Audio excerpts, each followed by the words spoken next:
Әлемде көру қабілеті шектелсе де өздерін түрлі салада көрсетіп, биік белестерді бағындырып жүрген, өмірге деген құштарлықтары шексіз жандар аз емес. Маңдайдағы қос жанары солса да, рухы мықты жандардың қатарында Қазақстан Республикасының еңбек сіңірген қайраткері, Парасат орденінің иегері, әнші термеші Қадимолла Жаңбырұлы Бердіғалиев. 19 ғасырда өмір сүрген халық ақыны, жыршы, айтыскер, көптеген айтыстардың жеңімпазы Шөже Қаршаубайұлы. Әндері ән сүйер қауымға жете таныс сазгер Жақсыгелді Сейілов.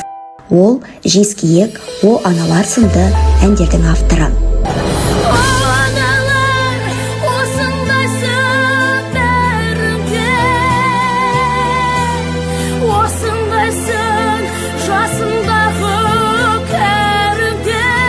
Илиада, Одиссей атты тамаша туындыларды тарту еткен белгілі ерте грек жазушысы Гомер. 19-20 ғасырларда өмір сүрген зағип мүсінші балерина Полина Гаринштейн, немесе оны Лина По деп те атаған.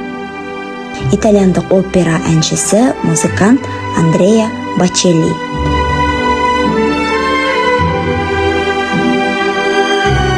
Ғажайып акробат, американдық гимнаст Лола Уолтерс. Эверест шыңын бағындырған алғашқы американдық зағип скалалас Эрик Вайхенмайер. Ресей Федерациясының халық әртісі, эстрада әншісі, қоғам белсендісі Яна Гурцкая. Он не такой, как все, он не такой другой.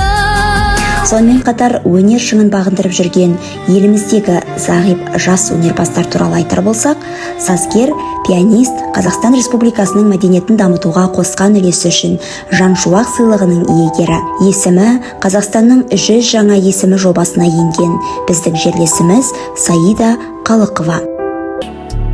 Әндері әсіресе жастар арасында кең таралған талантты жас әнші, музыкант Кенжебек Нұрдолдай. Жас ақын жүрек сөзі жыр жинағының авторы, әуесқой сазгер, әнші Асылбек Қуанышқалиев.